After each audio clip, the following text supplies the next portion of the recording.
We're so happy to be able to do this webinar again live for those who weren't able to make the first one that we had at the beginning of the month. And we appreciate you taking the time to both learn about how we're trying to fill the data gap in the humanitarian world that's been left by the funding cuts, and use AI to make that data more easy to use and faster. I'm assuming, let's see, let me share my screen. I will start with a bit of an agenda and then we'll get started, because when we did the first webinar, it took us almost the full hour and a half. So I'm Chris Watson. I'm the Vice President of Premise Data's International Development and Humanitarian Assistance Division. I'm going to start off by, some people will be removed from the meeting because I am recording this. So just FYI, Simon and Aung, you might have to rejoin after Google starts taking notes, is what this error message tells me. So I'm going to click that now, and you might have to rejoin again. Sorry about that. I'm guessing there's something with your Microsoft that doesn't like us. Yep, just Simon. Okay, sorry. So I'm going to do a brief introduction. What's the problem that we're trying to solve by building AEGIS, and what's an overview of how it works? I'm going to hand it over to my esteemed colleagues, Bailey Allen and Mina Anderson, who are going to walk through the methodology and survey design behind all the recurring humanitarian needs assessment data that we're collecting that sort of builds the foundation of AEGIS.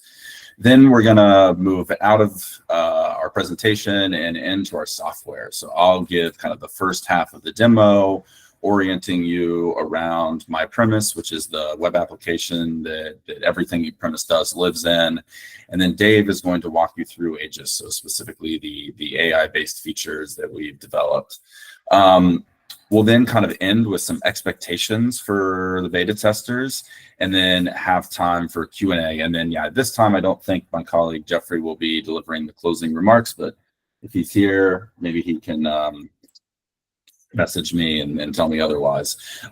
Since it's a bigger group, we sort of ask that you either put questions in the chat as we go along, and then we can address them at the end during the Q&A period, or you can just wait until the end and ask them live. But otherwise, the way this tends to go is that we'll talk about data quality control for 30 minutes and we won't get to do the demo. So thanks again for being here, and let's get started. Great, thanks. Okay, this isn't news to anybody, right? The global cuts to humanitarian assistance, most of which has come from the US government, but is not exclusive to the US government, unfortunately, are forcing all of us to rethink everything. And for those of us working in humanitarian information management and monitoring and evaluation, which I think is everybody in this group, we have been heavily affected by those cuts. Many countries have lost their annual multi-sector needs assessment. A few of them didn't have them anyway because they were so expensive and hard to implement. Some of the other large data collection programs of record, HERAMs at the WHO, the foundational data that's used for the IPC are either affected or are likely to be affected by the end of the year when the 2024 money that funds it is spent. And on top of that, there have been staffing cuts across the board. There is interest from other donors, especially from the European Union, as well as some large foundations, in trying to make up for this shortfall. But we know that it will never be at the levels, at least in the next few years, that it was previously. Some of the stats that I think are unfortunately, true, but pretty dramatic, right? As far as we know, every USAID Bureau for Humanitarian Assistance funded information and management award was canceled. OCHA put out a lot of really great statistics here a month or two ago showing that there were 197 dedicated cluster coordination and information management staff that had been laid off as a result of the cuts, and that in total there was at least 12,000 humanitarian staff contracts that had been eliminated. What I think is particularly striking is that at the same time that these cuts are happening, organizations are also being asked to adapt and do more, right? I think the UN and many of the large humanitarian nonprofits are implementing, what they would describe as a strategic reprioritization towards life-saving interventions. I think most of us in this room believe that data and coordination is life-saving, but there's always going to be those who say this money could be used to buy something or for a cash transfer instead of data, right? And so we have to overcome that objection. And also more rigorous financial reviews for all existing, and remaining expenditures are being conducted. So we're being asked to more rigorously justify the impact of humanitarian information management and coordination. And that in and of itself, of course, requires data. So this is a turning point, and it doesn't have to be a totally negative story, we don't think, right? This can be a humanitarian reset, as Tom Fletcher has described. We can show that we can embrace new approaches that can increase the cost efficiency of how humanitarian information management and monitoring and evaluation is done. We can show that it does contribute towards saving lives in a way that is more easily demonstrated. And I think by embracing innovation and new technologies, we can also help to kind of change the narrative that is so, kind of omnipresent and heavy in the industry right now, where everybody sort of feels like we're in an era of managed decline, but really we should be in an era of rebirth. And we think that Premise, and I think more broadly, technology partners who have built products for other industries that are useful in this space can really contribute to that reset. And in particular, we're going to focus on how we apply two primary technologies to solve these issues. The first is collecting humanitarian needs and monitoring and evaluation data remotely using a mixture of online survey panels and gig work, like the idea of anyone with a phone getting paid to do a small gig in the community where they live, which we have shown can offer up to a 71% cost reduction in how traditional humanitarian needs data and M&E data is collected. And secondly, how many of the jobs and sort of the scope of the remaining folks who are still working in humanitarian information management can be either completed by or supplemented by AI agents, which once built, effectively run for free. So that's what AEGIS is, and that's why you're here, right? It's an end-to-end solution for remote data collection, analysis, and reporting that is run completely using local citizens who live in the areas affected by crisis already, and analyzed using AI. What I'm going to do is just give you a little bit of a start on exactly how that data is collected, and then I'm going to end my portion of the presentation and hand it over to Bailey and Mina, who are going to do a deep dive into the methodology and the sampling and the instrumentation behind all of that data. So first, the vast majority of the data that you're going to get access to as part of the beta test period come from Premise's national survey panels. So globally, we have a little over 9 million people who answer online surveys using our app. They do it using an app because that is the primary way citizens of low and middle income countries access the internet. And so we want to meet them where they are, right? We have, very detailed and rigorous and sort of well-established, sampling plans and methodologies for doing this that Bailey will walk you through. But I think the important thing I want to highlight here is that while online survey panels are not yet that common in humanitarian or development assistance, they are the primary way in which most consumer survey data collection has been done for years now. And so we think it's time, particularly as internet penetration and smartphone ownership has increased so dramatically in low-income countries, that our industry embrace these more digital and significantly cheaper approaches. And so that's how all the household survey data you're going to get access to is collected. The second is we have a smaller group of people on our app who get paid to do enumeration style data collection in the communities where they live or nearby. We're not able to make a lot of this data available for free during the test, but for the humanitarian organizations that we're working with outside of the beta test period, this type of capability is used for collecting data on the price and availability of staple foods and key non-food items in markets. It's used for collecting data from key, locations, healthcare facilities, and schools most commonly, but also sometimes doing damaged building assessment after a natural disaster. And it can also be used for interview-based data collection. For example, if you have a small displacement event related to conflict, and what you need to do is collect key data from just a really small geographic area. And then the last one, which you are going to get a lot of access to, is that we're then using AI to monitor key local and regional news media outlets, and then use that data to add context and secondary validation to the primary household data that we're collecting. And when we get into the actual part of the AEGIS demo, Dave and perhaps my colleague Tim will show you more about how that works.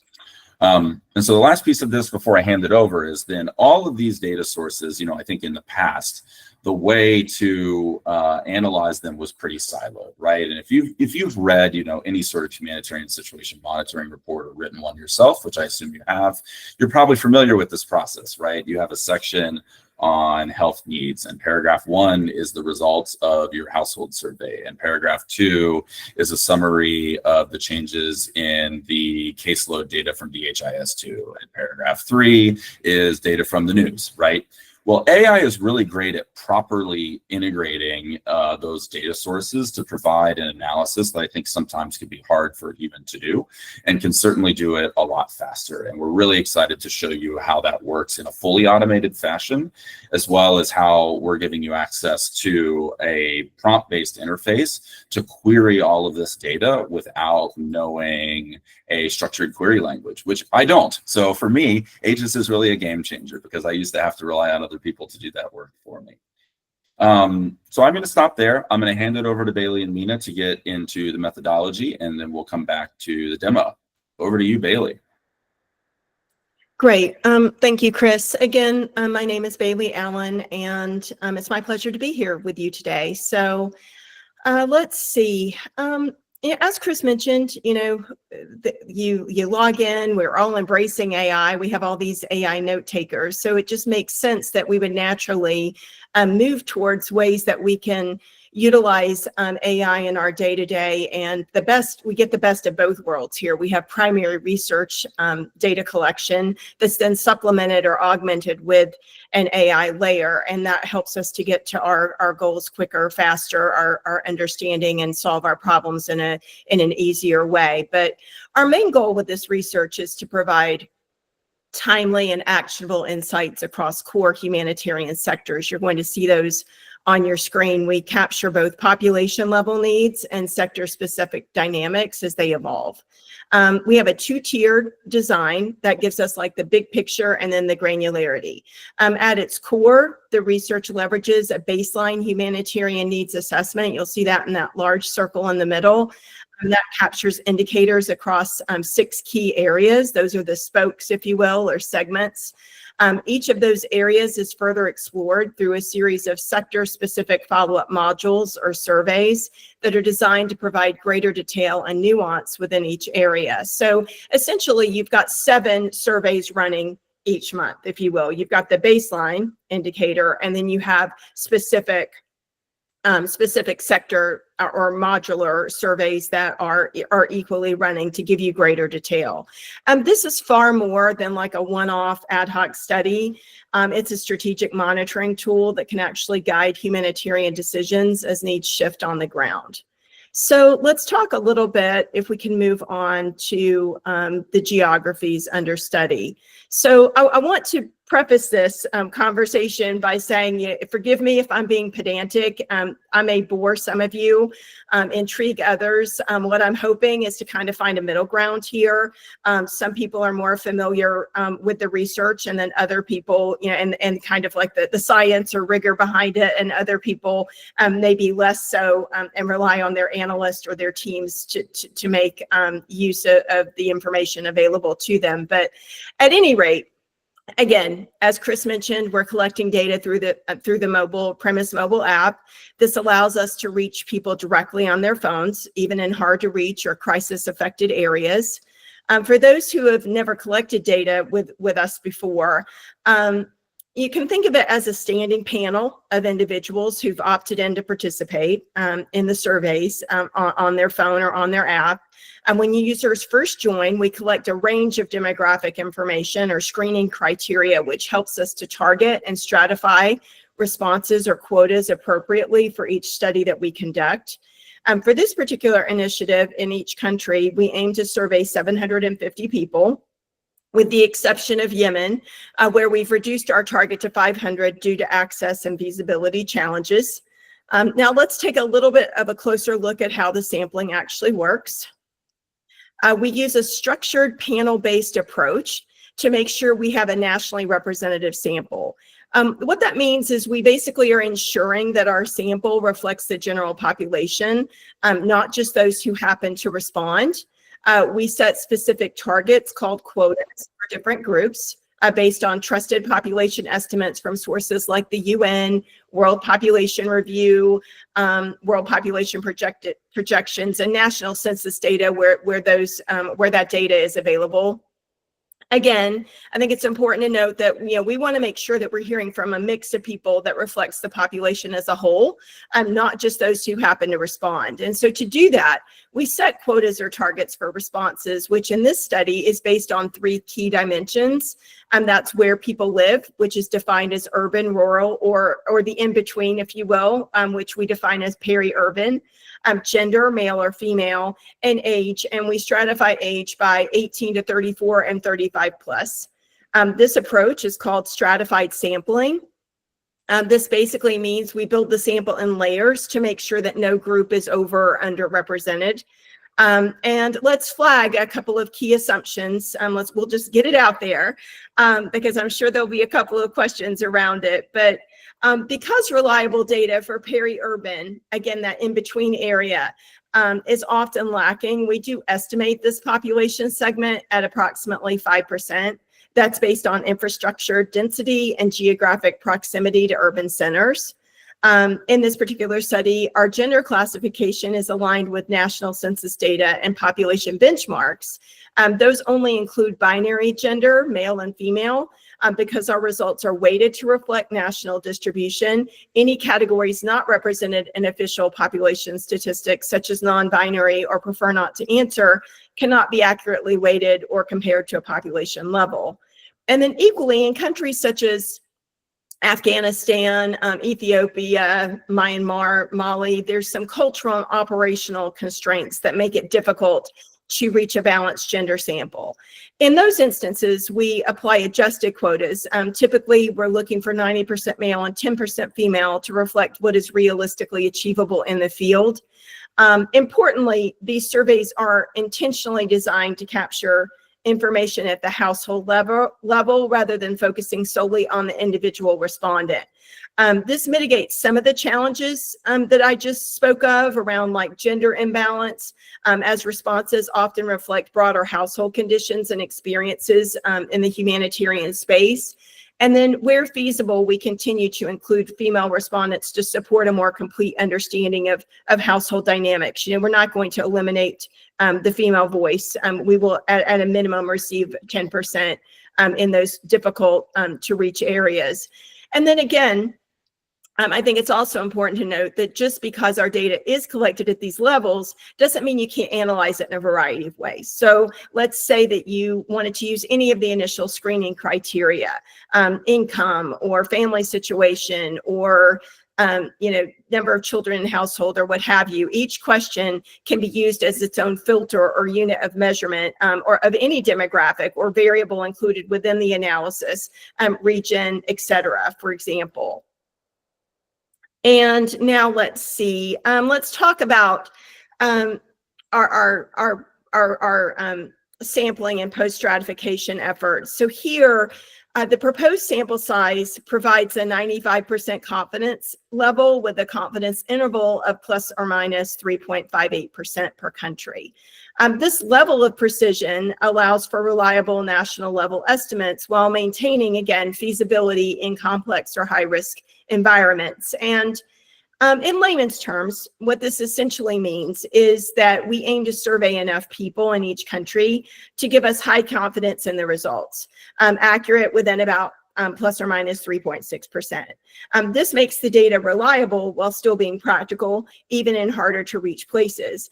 And equally, after the surveys are completed, we apply a statistical adjustment called post-stratification weighting to make sure that the final data mirrors the real population as closely as possible. And we do put lower and upper bounds on the weights to reduce the noise in the data. And so the data and the sampling efforts that I'm referring to here are really around, again, that primary means of data collection, the 7 surveys that are collected each month. And then AEGIS sits on top of that and analyzes information and brings back news sources and what have you to supplement and augment that information. So you have the best of both. You have that primary data collection that's fresh, hot off the presses, so to speak, instantaneous. And then you have that supplementation of AEGIS data sitting on top of it to provide additional context. So now I think it's time to hand things over to my colleague, Mina, to discuss the actual survey instrumentation. Mina? Great, thank you so much, Bailey. Just to introduce myself briefly, my name's Mina Anderson, and I'm the data acquisition specialist on this project here. So I'm going to speak more to the instruments, how they were designed, and what they intend to capture. So as Bailey mentioned, we have a 2-tiered methodology with 7 distinct instruments. So that's a singular foundational baseline instrument, which will capture key indicators at a household level, and 6 cluster-specific modules, which will cover the key humanitarian sectors of education, food security, health, nutrition, protection, and WASH. Our questionnaires are carefully reviewed and streamlined to make sure that each questionnaire will take under 10 minutes. That means it includes roughly 20 questions per modular survey. Questions are all worded in a very accessible way to allow for accurate responses from contributors coming from a range of educational backgrounds. We use a combination of select one and multi-select options for the most part. However, in each modular survey, we also include one open-ended question to capture additional qualitative information which might fall beyond the scope of our questionnaire. These are all very straightforward. For example, in our food security survey, we ask what's the biggest challenge that your household faces in getting enough food. We've collected responses including the lack of rain is causing crops to fail and farmers' fields to be destroyed, as well as the distance we have to travel is very far and the prices change often.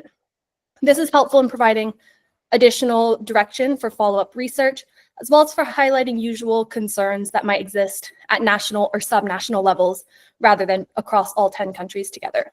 The complete survey suite, as you can see here, includes 150 questions total. So all work together, you're working at a really high volume of data there. All of our surveys are localized and translated into any language which is spoken by over 5% of the populations in the countries that we're targeting. Our surveys are localized by premise members on the ground and cross-checked by a second translator to make sure that any technical language or context is translating in the way that we've written it out in English. All of the results that you will receive via my premise are translated back into English. However, you'll have access to review the wording of the translations as well to understand exactly how our contributors are viewing and are responding to the questions. If we just go to the next slide, I'm going to talk briefly about our questionnaire design.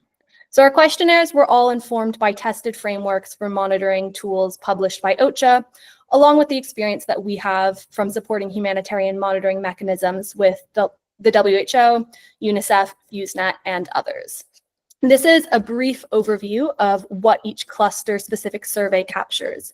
So education looks specifically at learning achievements and barriers to accessing regular and quality education for boys and girls.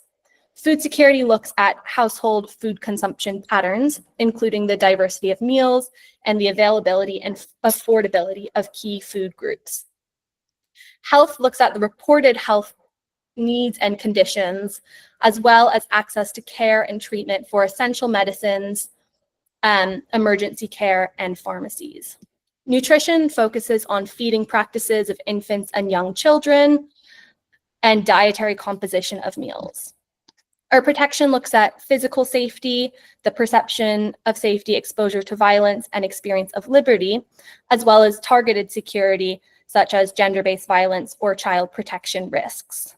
It also covers housing and land protection and access to essential services. Finally, WASH looks at access to clean and safe water sources and availability and use of sanitation facilities.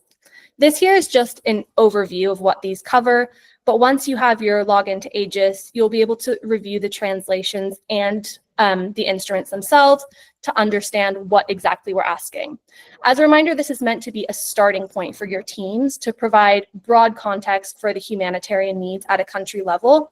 But when you start reviewing these instruments, think about where your team might be interested in running follow-up research or targeted research to enhance what we already have here at a cluster level. But I'll pass it over to Bailey to kind of continue the discussion.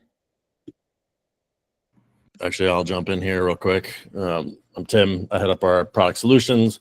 So one of the things that we put in AEGIS to augment the survey data is a feed of daily open source reporting. And so right now, you'll see it when we get to the demo portion, but in each of the country outputs, there's a real-time feed of news in the upper right corner. Because we know folks obviously are either manually going out there and looking for reports from the areas of interest that they're responsible for, or have bots that are trawling for that stuff for them. So we figured, since it's such a good source of information and it complements our on-the-ground survey data so well, we would put it into the tool itself. And so when you see it in the tool in a minute here, what it is it's a cultivated list of search terms that we put in for this product writ large, so tied to the surveys that Mina just walked everybody through. It is pulling those search terms from a cultivated list of news sources right now on a daily basis and putting it into your feed.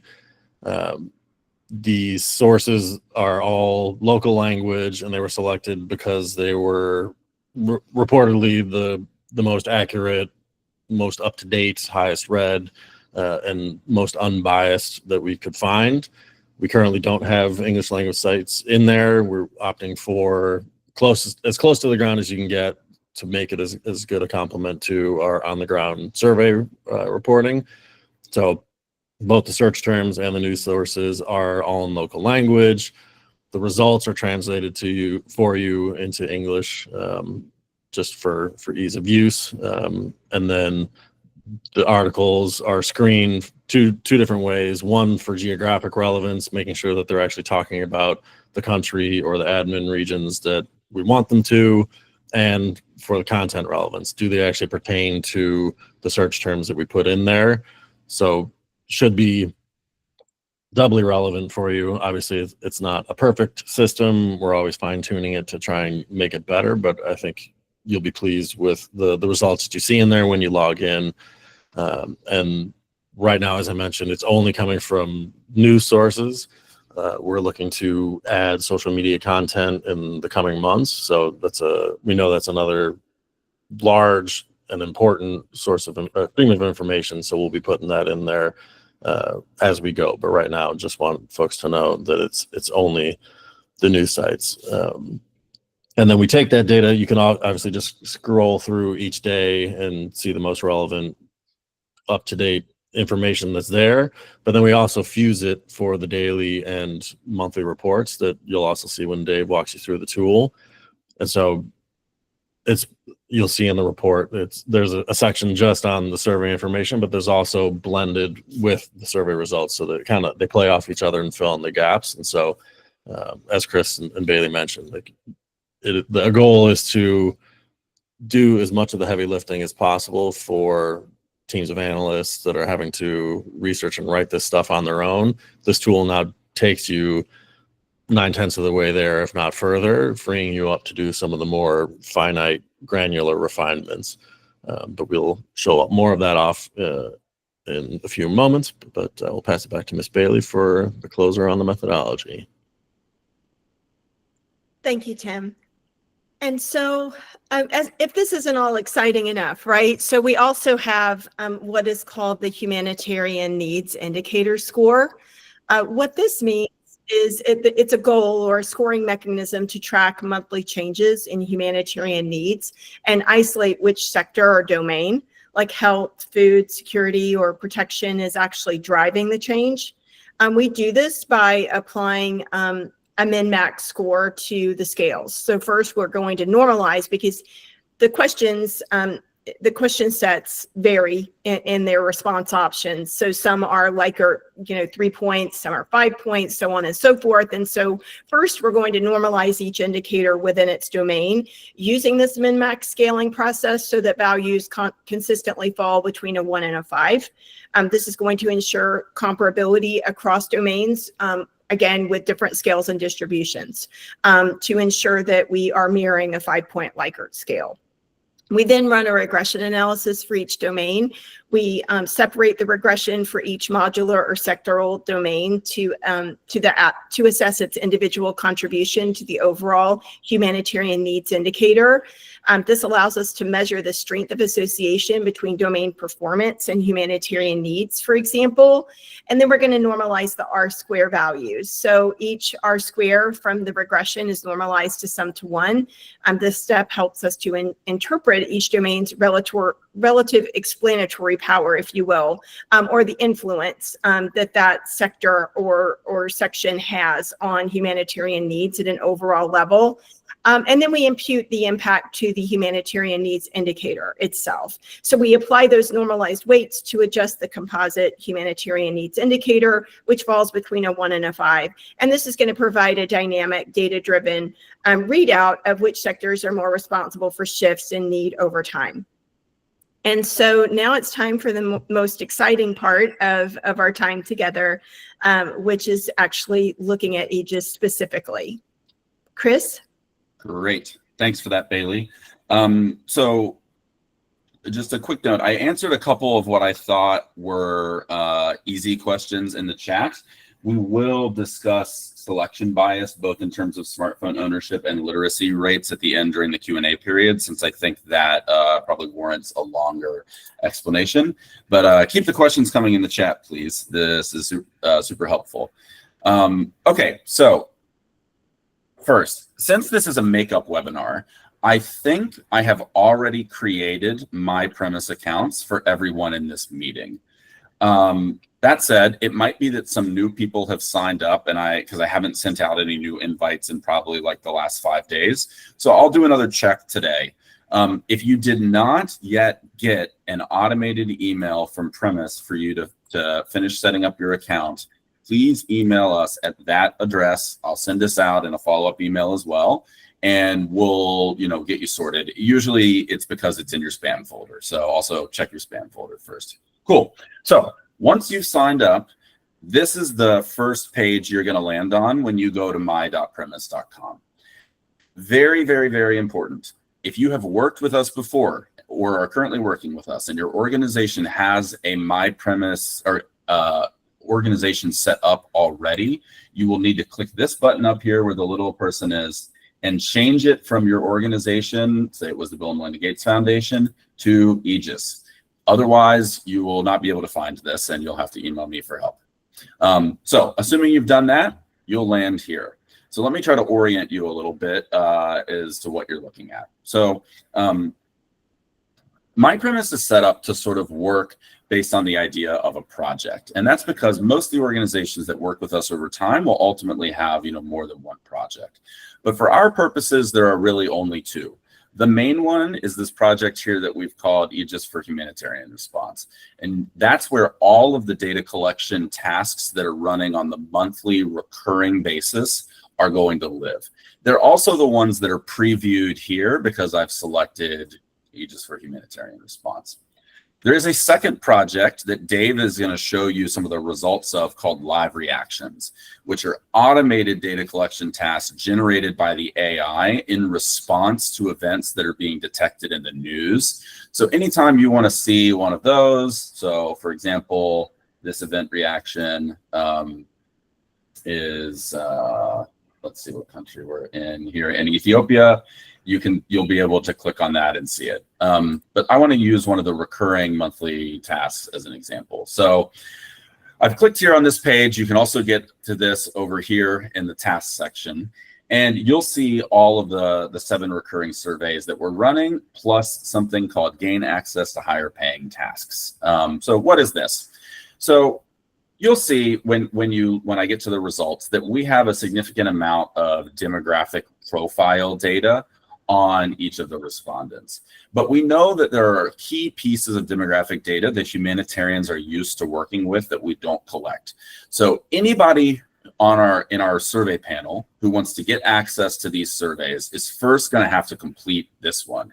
And that's going to give us data on how many people live in their household, which we did not have, how many of those children are under 18, how many of them are under 5, how many of them are older than 65, does anyone have a disability, main sources of income. So you should think of this as supplementary demographic data. Once that's completed, they'll gain access to the 7 monthly recurring surveys. These names are a little different than what you saw in the presentation, because we want to name them something that is intuitive to the survey respondent, not necessarily intuitive to humanitarians. So instead of food security survey, the survey title is food availability in your community. So I clicked on one of these, and this is the summary data for just that survey. Because it's a lot of data running in 10 countries, it's eventually overloading the map, but honestly, that won't be an issue. You're going to filter to an individual country soon anyway.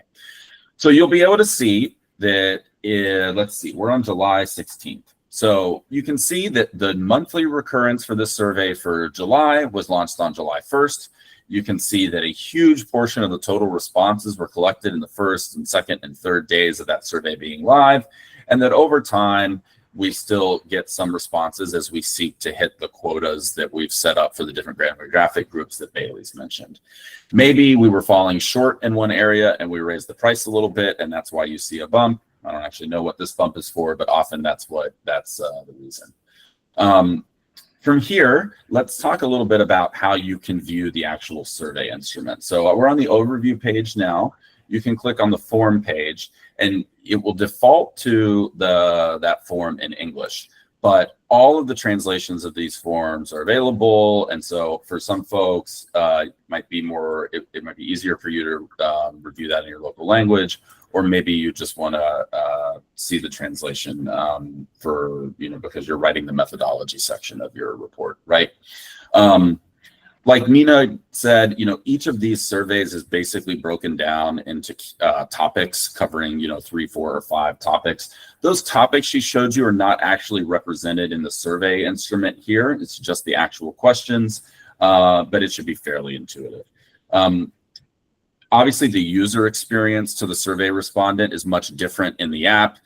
This is really the manager view of this, right? But it should allow you to easily look into the branch and skip logic. So if I answered this question, has food availability changed where I usually shop, and I said worse, then I would be presented with a conditional logic question asking which specific foods were less available. So these instruments are here for all the surveys, just using food security as an example. Now, big thing here, submissions. This is where we start to really get into the details. When you click on this, what you're going to find is 4 primary views for looking at the raw data, as well as a set of filters based on all the demographic data we've collected on the respondent. So the table view is basically a CSV, but in a user interface, right? So you can see, all of the responses. You'll see, there is specific location data that's included when I put it on the map that it's represented here. And you can also, if you want to just slim down the raw data that you're looking at to just responses to certain questions, or in this case, I've taken off the demographic data, but if I want to put that back on, that'll add that to my table. It's all here. These filters, so let's say I just want to look at the July responses so far, right? So I can change that July through July 31st, apply it. Now we're just in July. And let's say I just want this to be Afghanistan. I can apply that. I could also go down to admin level 1 very easily, but I'll use all of Afghanistan here for demonstration purposes. And then, you know, maybe I only want to look at how people with a particular education background responded. You can do that. All this data is automatically charted on a map. So James, I saw in the chat you had a question, will the data only be available at a national level or will it be lower? So it'll be available down to the specific lat long of the respondent when they answered the question, but of course can be summed up to admin level 1 here in our user interface or any other lower admin level if you wanted to do it, you know, kind of on your own. And then AEGIS has some features around this as well that Dave will show you. So all that is here. There's no media included in the monthly recurring responses or the monthly recurring surveys. But if I had clicked on one of the live reaction surveys where someone is taking a selfie video answering a qualitative question, all the raw media outputs would be available here in the media section. And then our platform will automatically chart or graph every single survey response based on the type of survey question. You know, I think the food security survey is all multiple choice, and so that's why we're getting bar charts, but some of the questions in the other survey might be Likert scale questions, so there will be a different type of chart available here. And then very important, 2 more things to note before I move on. You know, those demographic filters that I set when I was in the table view will carry over to the chart view, so I'm still just looking at Afghanistan. And then second, what was the second thing? Oh, if you want to use one of these charts in a report, click the little 3 dots, export to PNG, or if you want, there's an insights section here that we're not necessarily looking for, you know, feedback on, but if you want to build your own dynamic report in Premise, you can definitely do that too. Okay, last thing. Over here, this is a little wonky. Over here under insights in the presentation section, I have included a much more detailed write-up of the methodological guidance that Premise employs when designing and launching household surveys. That's this first presentation. And the second is a more detailed version of the research plan that was presented to you by Bailey and Mina. So if you have any questions about sampling and volumes and targeting and weights, all of that should be in this document, which I can load here. I've really just loaded it here so it's easy for you to find. You don't have to go back and watch the recording. So you can sort of think of everything I've shown you so far as like the views that you would want to use to manage and monitor your data collection as it's happening and generate some quick descriptive outputs from the data. None of that touches on the AI yet, which is going to be over here in this AEGIS section, and is going to be presented to you by Dave. So over to you, Dave. Thank you, sir. Hello, everyone. Nice to meet everyone. I'll be walking through AEGIS today, and I'm going to go ahead and share my screen. So, you know, when you're first brought into the AEGIS system, you'll have products to pick from. We're going to look at humanitarian needs today. You're welcome to try the other 3. You know, those other 3 are more experimental in nature, but you know, the goal is to just ultimately have everyone understand that AEGIS can do a lot of different things that AI can help with. We're also even willing to develop custom products. They would have, you know, their own charges and costs associated with them, but we can really customize AEGIS based on customer needs, although, you know, we are trying to understand at a product level, standardized ways of doing collection and using AI. So if I go ahead and jump into humanitarian needs, the first thing that it will load up is all of the different countries that we are assessing for humanitarian needs. What's essentially happening is that all of the data that Chris just walked you through from a Premise collection side of the house is being fed into the system. And on top of that, we are also ingesting news articles, social media, things of that nature, and pairing it with the data that we're collecting. And I'll go through that. What ultimately happens is all of that data is fed through an LLM. And if I mouse over a country, you can see that I am getting summarizations of the scoring and an explanation of what it's coming up with. This is just a small snippet of what the full picture is that we're going to jump into.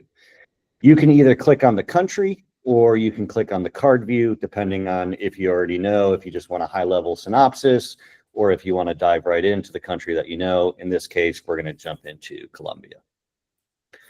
When you jump in, you'll see several different things. This is our main page, which we call Situation Monitor. It is where all of the data is being come in and automatically being summarized. We have two main summarizations in the middle, a daily score and a summary section. The daily score is just what it sounds like. We are analyzing the daily situation. And so we are feeding in any data that's been collected, as well as any news articles that we have information on, or social media posts over the last essentially 24 to 48 hours. What we do is we take a summarization based on AI of all of those events and data, and we are comparing that against a monthly summary that we are also doing. That monthly summary is the large section down below. So this is run on the 1st, 10th, and 20th of every month. So that way it is constantly being updated based on current events. And then you also have the daily summaries that are kind of telling you what's changed over time, so that you can look back and see, okay, I have my big summary on the 10th, what happened on the 13th. So you can always jump back and forth between those things, and I will show that off. From the summary perspective, your large monthly summary, this is usually about a 20-page report. And you can actually copy this, and it will tell you it copied. And if I jump over to a Google Doc and share this, and I paste it, it will verbatim paste in the format, including any charts and graphs that are also included in the summarization. You can see all the sections that it has pasted in, key developments, risk factors, trend analysis, recommendations, proposed survey questions, full situation summary, and the citations. In the full situation summary, that is where we have set up the charts and graphs, and they get copied over as image files. And if I jump back to this, the actual web UI, and share that, and I scroll down, you'll be able to see the charts and graphs, which are not images in the web UI. They are actually interactive charts so that you can actually see the data and mouse over it. Tim, if you don't mind, Tim is our prompt engineer on a lot of these things, and he's been helping us get the sections right, get the content right. I'm going to ask him to kind of explain what the different sections are and kind of the spirit of them. Sure. So as Dave mentioned, that top section is really just a quick high-level overview of why the score is rating what it is. Right now, it's a simple score based on the holistic look of what's going on from the news feed and our surveys. It's not, our future iterations are going to have it weighted, and you'll also be able to see a by pillar score. So right now it's aggregate for the entire country for all of the pillars. I think I saw a question in the chat that you won't be able to break it out by specific pillar quite yet, but that is coming in future iterations. The key development section then starts to tear that apart a little bit more. It looks for the highlights for either the news or the surveys within the last, I think it's trained to the last week or two, or the time since the last monthly, if you're looking at the daily. Just to give you a high level, what did I miss overnight or in this week, and gives you the citations for those. Then the next section, I think, is the risk factors. So within those, tied to the specific pillars that we've got, the 7 that Bailey and Mina walked everybody through, are there any specific things that are in particular going off the rails? And then it's trained to give a specific indicator or indicators to monitor for those. So trying to gear those towards being action oriented rather than just a synopsis of what's going wrong. It tries to give you something to keep an eye on so you know which way things are trending.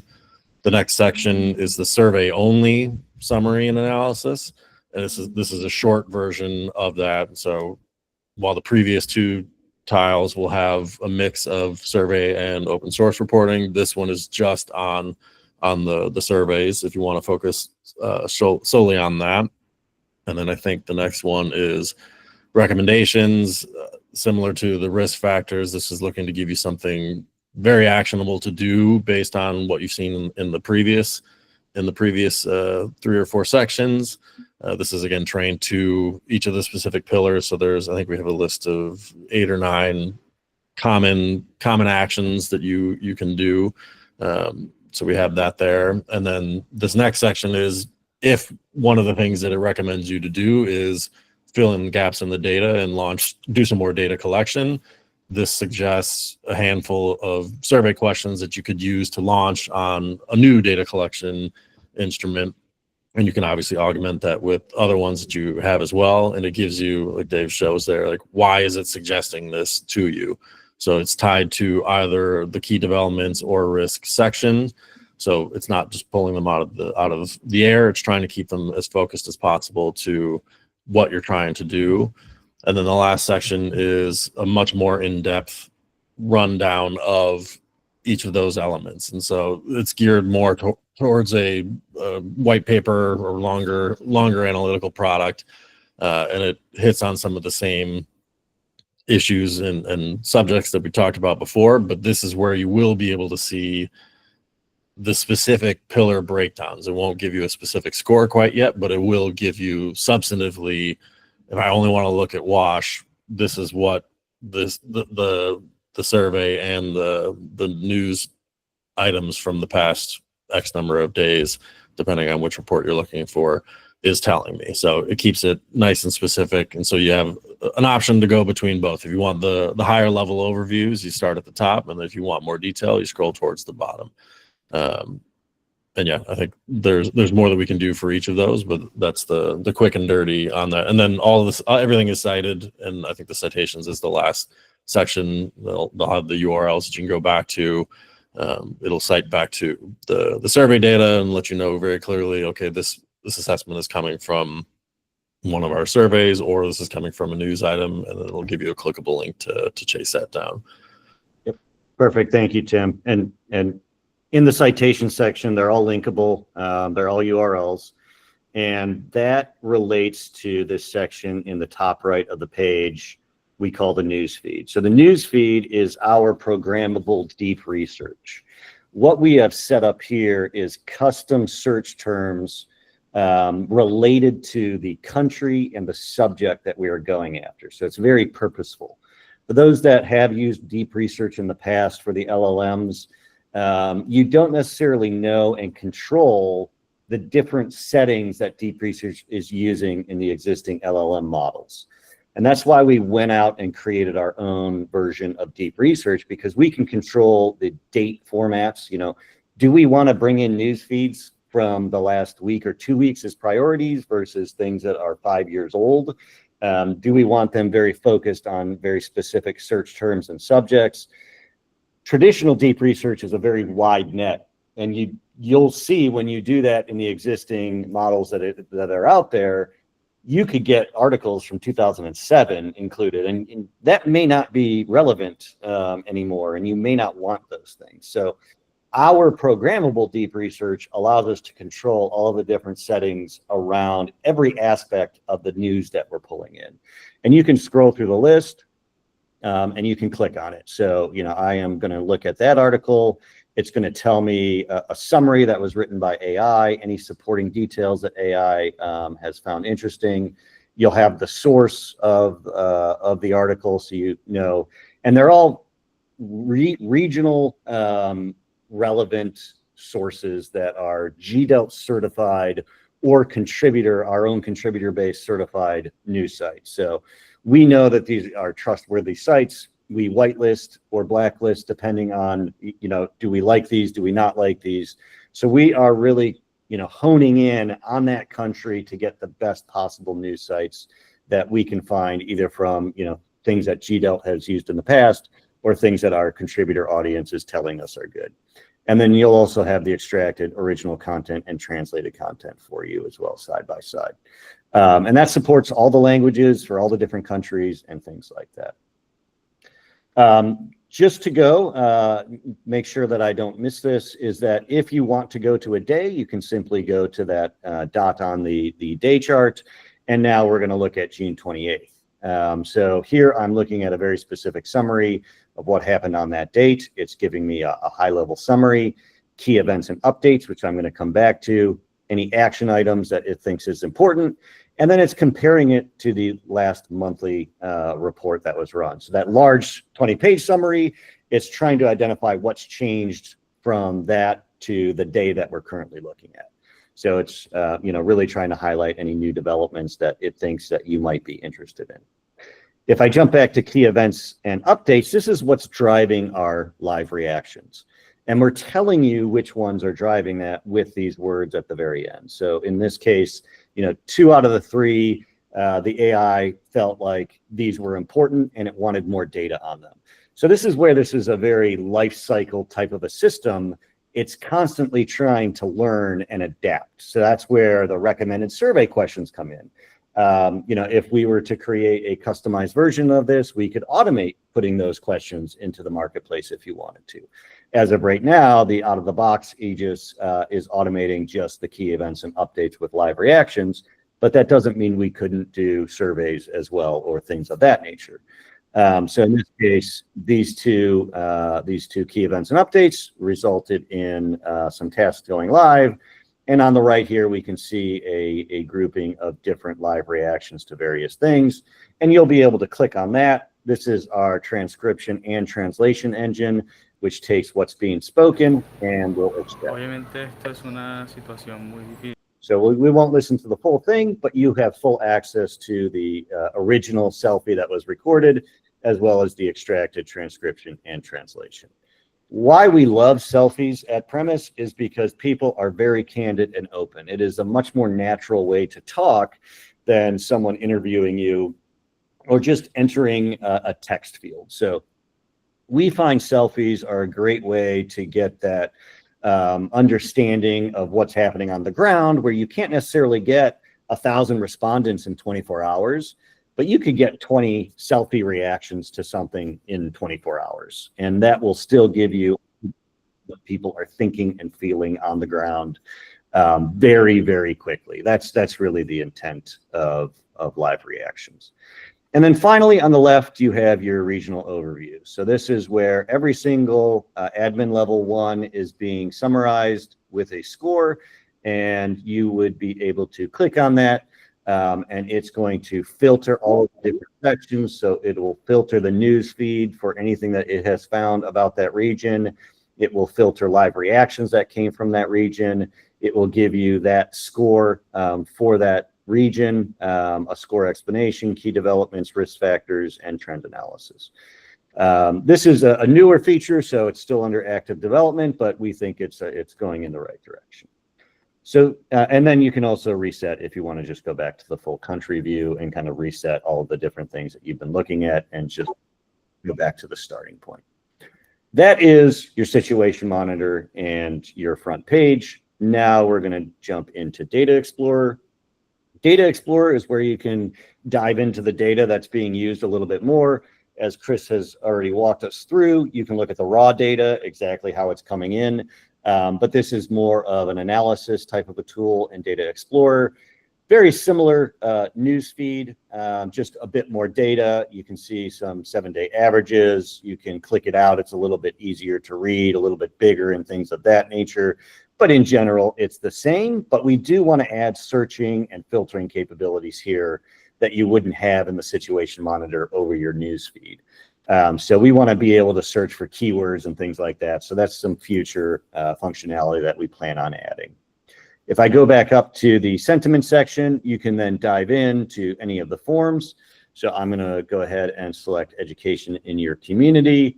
And this is not, this has nothing to do with AI. It's just if you want to dive into the data a little bit more and do some of your own analysis, you could pick a question that you might be interested in. Let's go to what are the main reasons that children do not attend school.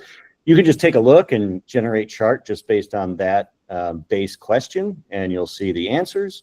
But my favorite thing that this can do is actually do comparisons. So I can come in and I can either hold the shift key or control command, and I can actually then generate a comparison chart where it's going to actually show me side by side how each of those choices are answering those questions. And what I also like is that if you do it by month, you can do a time series analysis. So I'm going to go ahead and compare May and June and see what's changed over time there. So just different ways that you can look at the data and test it out so that you can dive into it.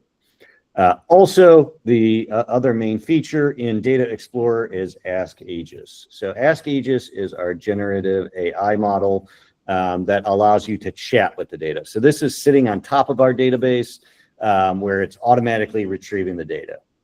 This may not work exactly right now because something changed in our model that I will have to go back and fix, but I do want to kind of explain it and walk you through how it works, because we will get this fixed in the next day or two. So this will be available, but it is looking like it is having an issue, but we're going to try it and see what happens. What this is doing is it's taking all of the different questions, again, that Chris showed in the main My Premise UI, and it's using one LLM to identify topics. These are not the topics that you are limited to, but it is using an initial multi-agent approach to first identify what topics exist. And you can ask for a different one. If you were to ask for a different one, what it's going to do is it's going to identify any questions that are out there that are related to that topic. So you are not limited to the topics that the initial helper essentially gives you. But what you can do is say, write a summary on, and then you can put in any topic that you want. I'm going to say just the economy. And then if you can hit enter, you can hit the send button, and what it's going to do is it's going to retrieve. First, it's going to do one LLM to retrieve the questions, do a topic analysis, and identify the questions that are related to that topic. Then it will retrieve the data for the questions that it has found related to that topic.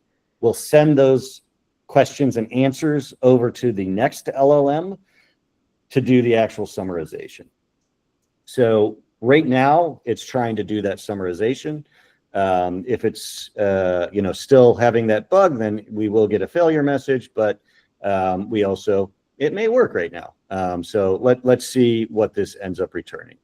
When it does end up returning something, it will give you a summarization as well as charts and graphs related to that topic. It will also identify subtopics that are related to that topic, and it's all automated for you. So this is an easy way to avoid having to download CSVs, put it in the format that you need.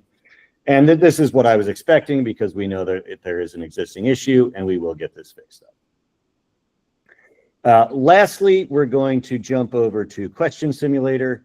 Question Simulator is a brand new tool that we started developing about 3 weeks ago, where we are taking our entire back catalog of all the questions we've ever asked and using that to give AI a starting point to simulate how people may answer a question. I'm going to go ahead and copy and paste, because the hardest part of a demo is typing. Dave, we're still looking at Ask AEGIS here. Okay. Yep. Thanks. Thank you. I always forget to move over. So within Question Simulator, you can write your question and your answer options. So I'm going to go ahead and paste in the question that I've developed. Which of these areas are you most concerned about for Columbia? And we are in Columbia, and so it knows to return that data set. And then, the areas that I'm going to put in that it's concerned about, again, I'm just going to copy and paste. We're going to put in food security. We're going to put in health and safety. I'm going to add 3 more, because I know I have 3 more that I'm going to paste in. I'm going to put in war and conflict. I'm going to put in financial instability. And then lastly, I'm going to put other. You can also come over here and hit the X if you want to remove an option, if you want to keep adding. The goal here is that the first thing, again, this is a multi-agent model. I'm going to go ahead and hit simulate responses. In the first step, it's again going to do a topic analysis. So it's going to find questions in our back catalog, literally almost 10,000 different questions in every country on average. So I believe in Colombia, it's around 8,000 different questions that we've historically asked that have at least 300 responses to them. So it's being very smart about the types of questions that it's going to use. There has to be a large pool of responses to those questions. It's going to identify all of those similar questions. It's then up to 10, and then it's going to retrieve the historical responses for that data and then give that to the LLM, which is also going to do deep research to identify any current events that could be changing people's views. Because our historical data can go back about 5 to 6 years. We also want to understand how people's opinion may change based on current events. This will take around 4 minutes to run completely, so we're not going to wait for this. I'm going to go ahead and jump over to a already completed version of this for the exact same question. So you can see here in the simulation results for that question, we have, the summary of similar questions, how it kind of found these 10 questions that were related to the question that I asked, and it's going to reference them and tell you about why it, found those questions and things that were interesting. It's then going to give you some expected results at the national level. So, it's going to have our 5 options that we put, the country total percentages that it thinks people would have answered. It's going to highlight anything that may be over the amount. We're probably going to add in red the things that are below amount, just some, visual keys to show things that are different than the national size that it's predicted. And we're doing it by gender and age group here. But you can see we also have admin level 1 and level 2 simulations. If I go ahead and hit show, you can see I have all of the different L1s, again, highlighting, and I really want to add the lower amount because you can see the country total was 28, but this one is 20, so it's much lower than what you would expect, while war and conflict is actually quite a bit higher. And so I want to add more visual capabilities to that. And you can scroll horizontally. That is not well represented, so I need to update the UI to do a better job of keying in that you can scroll horizontally. But this is trying to get every L1 that exists in every country to get a simulation for it, and even down to the L2 level. Again, with the visual cues, but the horizontal scrolling, and there are a lot of L2s in a lot of these countries. So this is part of the challenge, is how do we key in on so much data to give you the best results possible. So this is where we really would love some feedback on these types of things, and you can do that with the feedback button. So this will open up a Google form for you where you can actually tell us.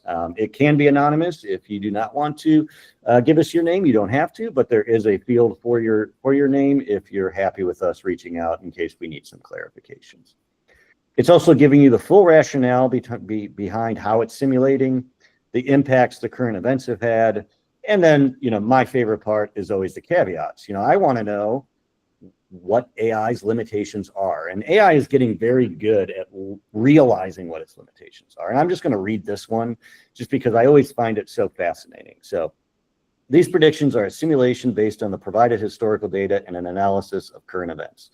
The mapping of numerous specific past responses to 5 broad categories in approximation and may not perfectly capture individual nuances. For many admin level 2 municipalities, the historical data is sparse with very low response counts. Therefore, the predictions for these smaller areas are based on the broader admin 1 trends and should be interpreted with significant caution. Ideally, data levels for these areas should be increased for more reliable analysis. The influence of current events is dynamic, and public perception can shift rapidly in response to new developments. The percentages are estimates intended to reflect likely trends rather than exact figures. So I really appreciate the way that AI is able to categorize this. Obviously, we've done a lot of training with it to be able to understand its limitations, but I think it's doing an excellent job. And again, when you have so many admin level 2s, it is very difficult to get nat rep or anything close to it in so many different admin level 2s at a cost that's reasonable at the end of the day. So we think that simulation could really help do things at an admin level 2 at a much more cost-effective way, and that's kind of the spirit behind this. that is AEGIS. So I'm going to hand it back over to Chris if he'd like to, start with the quick Q&A and things of that nature. But thank you all for listening. Thanks, Dave. I've got one slide just on the expectations moving forward before the Q&A, but there was one question that I think it'd be super relevant to answer now, which is, can you talk, either you or Tim, talk about hallucinations and how we've sought to mitigate that? Yeah, so overall hallucinations is based on somewhat the settings of the LLM. So you have two main settings, the temperature and the top P. So the top P is when you're working with an LLM, it tokenizes everything. And it essentially categorizes the best possible results. We limit the output of what we want based on, we only want the best. So we're not asking it from a top P perspective to take up to a 70% confidence level or anything like that. We're in the 95th percentile of confidence of that top P in the LLM settings to essentially say, only give us your best answers. And the temperature controls how creative it can be with those best answers. Temperature is generally on a 0 to 2 scale for all LLMs. 2 being, be as creative as you want to be, with 0 being, don't be creative at all. We want a little bit of creativity. And by that, I mean, we want it to think about the situation. We don't want it to make anything up. So we use a top P of 0.95 so that we get only its best answers used. And we use the temperature setting of 0.2 so that it doesn't get creative, it hones that in. And then Tim is kind of our gatekeeper. So he is assessing what the output is to ensure that those things are being held true. And he looks at that, multiple times a week to ensure that that is happening on. And this has been happening for a few months now that he's been doing that. So all of these different things that are going on have been honed over time to ensure that listening. Great. Thanks for that, Dave. Yeah, back in February and March, this was a little painful because we had to build a dashboard that had the responses to every single question across all 7 surveys and put it on one screen and put the narrative on the other. But I think we're feeling pretty good now about the level of hallucination or lack thereof. Great. Okay, so I want to talk a little bit about beta test expectations, and then we'll get into the Q&A. And actually, some of the things that there's a couple questions I want to address. Some of the ones you asked, Dan, are on this slide. So first, just the expectations. So you're here, great. You check the first one off the box. You attended the webinar. We'll make your accounts. Try it out. What we would really love it if you could do, if you're currently working in a role that requires you to produce any sort of information product in one of these 10 countries. We would love it if you tried to use AEGIS to help you do that. If you don't, make up one. That would be really great, right? Think of something that you might be asked to produce in a given month in your role, but you don't have to this month and try it. But feedback from what we've built this, playing it around, finding bugs is very valuable. The most valuable feedback, though, is to what extent does AEGIS plug into your existing workflows? Like that's what I think really need to build in order to get a donor or donors to pay for this, which is ultimately what we're trying to do here is demonstrate that this offers enough value to the community that donors are willing to put up money so that everybody can have it, right? Dave showed you the feedback form at the top right. That is a short feedback form that you can complete multiple times based on what you were trying to do in AEGIS. But then there will also be an end of beta test period longer survey that I think I've sent out once because many of the people who attended the webinar at the beginning of the month have already probably tried AEGIS and have finished, but I will send it out again. And so it's very important for us to get that feedback. And for some of you, I want to be very honest here. If some of you who say you had a really good experience and we think you're like a key potential end user, we're probably going to hit you up separately and ask to talk because ultimately we'd like to be able to show Echo, for example, hey, look, 3 key folks at UNICEF and information management all loved this, and here's what they said. So, we're probably going to contact you. So thanks in advance for that. But if you don't like it, you should tell us that too, because then we know what to fix. So then the future. Hold on, maybe my screen is froze. Why is this not working? We'll do it this way. So this gets into one or two of the questions that you asked, Dan. We know there's some important features that we don't have yet, and we're working with our partner 3IS, who is I think probably one of the premier providers of humanitarian information management support globally. And Jeffrey, our colleague, is going to talk here at the end. We're working with them on sort of a mini research project on using this data to calculate some of the key strategic level statistics that are used usually for funding allocations, right? So that's the number of people in need, the number of people displaced, and the number of people confined estimates.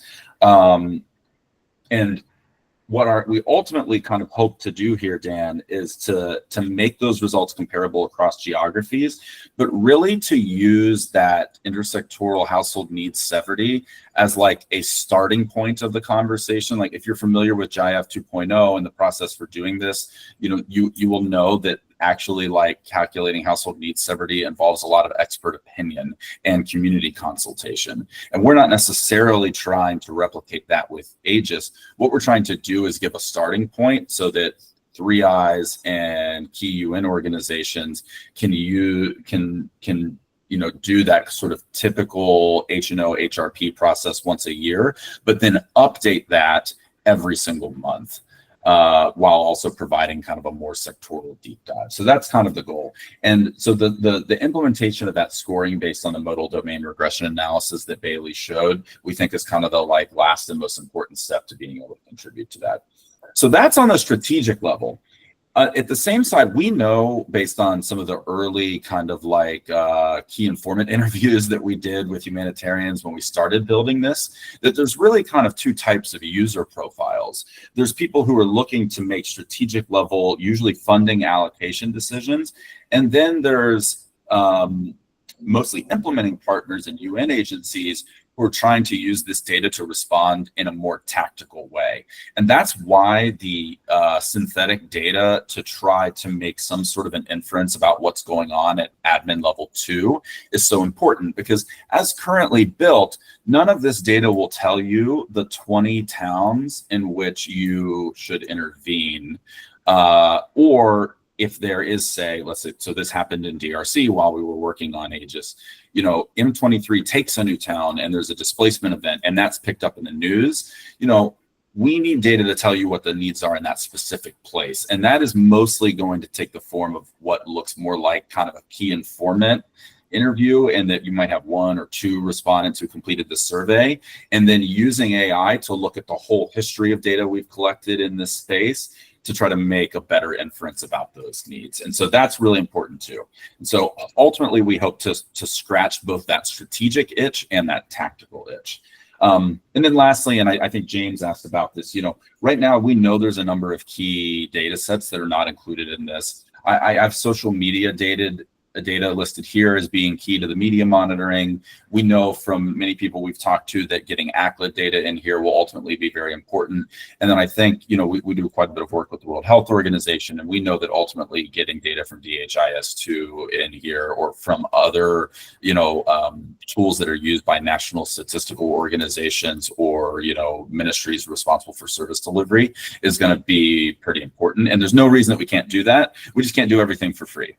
And if that wasn't clear from the beginning, Premise has self-funded all of this. We have no money from any donor paying for this right now. We've totally done this on our own. So with that, let's just do a brief Q&A. So we answered a lot of the questions that I thought were easier to answer as they came up in the chat, but I left 2 that I thought were harder. So I'm going to talk about data security, and then I'm going to ask Bailey to end with selection bias, and then we'll go over to Jeffrey. So data security and kind of protection of survey respondents. So everything we've built runs in the Google Cloud platform. I didn't talk about this much at the beginning, but Premis's primary business is in the private sector. It's not in development or humanitarian assistance. And one of the great things about that is that over the course of the last 12 years, we've raised $250 million in venture capital that we've used to build this, and we've used to make this very secure, right? So, this is a professional grade app available exclusively in the Google Play Store and the App Store. It passes all of their tests to make that available. All the data is encrypted both at rest on the phone and in transit. And to date, we haven't had a single, incident of hacking, because ultimately someone is going to need to hack Google. The data, that is on the contributor's phone, both the respondent's phone, it's both encrypted, but also in fragile and conflict affected states, we frequently disable the history of all data collection that has been done by somebody. Which is a major, contributor to kind of our do no harm and duty of care strategy. Additionally, all the data that we showed you here today is going to be collected in the comfort of the person's own home, usually, right? So there was a question about a security force who might not want you answering those questions. They won't know you're answering those questions. That's the gist of the strategy. The last thing is, there you go, James. Or sign up for a beta test. So that's actually the last thing I was going to say. So we've worked pretty closely with OCHA over the last couple of years to implement what they call statistical disclosure controls for the data. You all are here because you work for valid humanitarian organizations. But when this data is made actually public available, we have a script that we've written that implements OSHA's statistical disclosure controls. And it does remove, for example, the raw GPS data, but also implements these further levels of anonymization, like decreasing the detail about the person's age, ethnicity, and religion, and removing some of the other more administrative related metadata that makes it much harder. And once those statistical disclosure controls are implemented, the disclosure risk score is low, or whatever the best threshold that OSHA set is. We have a whole write-up on that. So if anybody wants it, again, reach out to us at idev@premise.com, and I'm happy to talk to you more about it. So just a couple minutes on, the selection bias from Bailey, and then I'll hand it over to Jeffrey to close it out. Perfect. As it relates to selection bias, and that is a great question, and it's something that we take very seriously. Our general philosophy is that some data is better than no data. Especially in contexts where traditional data collection methods are limited by cost, access, or conflict. And while it's true that requiring smartphone access introduces a degree of selection bias, we do aim to mitigate that in several ways. We do, as we described, have a very careful sampling and monitoring system to ensure broad geographic and demographic coverage, through those three key dimensions: urbanicity, age, gender, so on and so forth. We do weight the data to better reflect the national population where census or benchmark data is available. And then we recognize that mobile-based data collection may underrepresent certain segments of the population. But in most cases, it captures the majority of the population. It is household level collection. And this, we believe, provides valuable, timely insights that would otherwise be unavailable. So I guess to sum that up, while it's not perfect, it's a trade-off, right, that we believe is justified when the alternative is no reliable data at all. Great. Thanks, Bailey. So Jeffrey, if you're still here, do you want to close this out? Yeah, for sure. Thank you, Chris. It was nice to see some new developments on AEGIS. Thank you for the opportunity again to be talking here and give some closing remarks. My name, as you mentioned, Jeffrey Villavesas. I work with 3 Eyes. I'm the regional director for Latin America. I used to work 15 years in OCHA as an information management officer.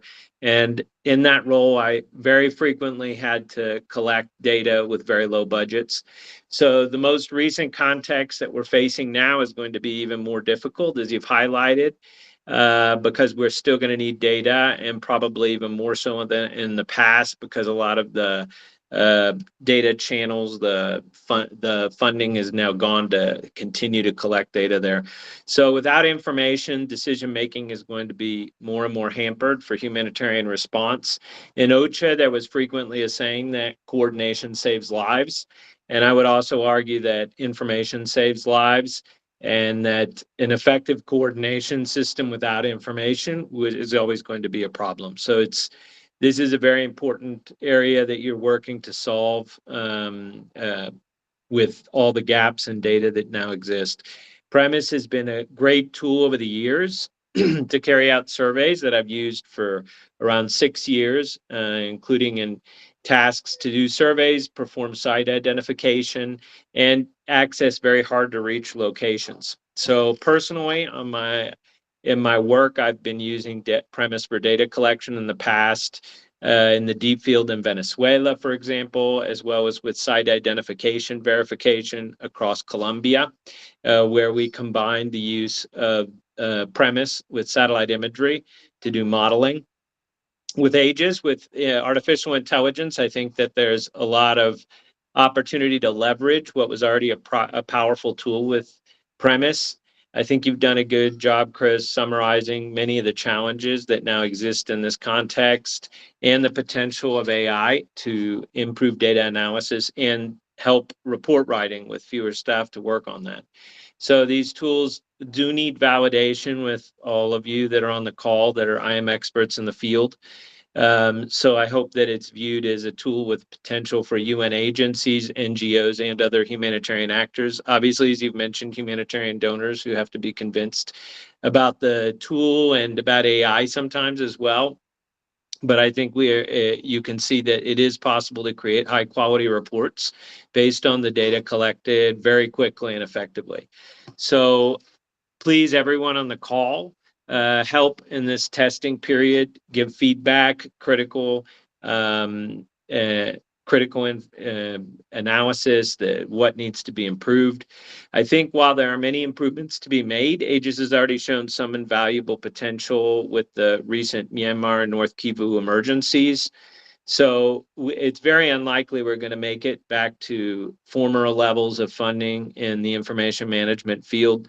So I think that there's not much of a choice. We do have to use AI and use these types of remote data collection tools instead of in-person house-to-house surveys as was often done in the past with so few resources available. So please give a chance to AEGIS and Premise and try it over the next few months and we can build this together. Thank you.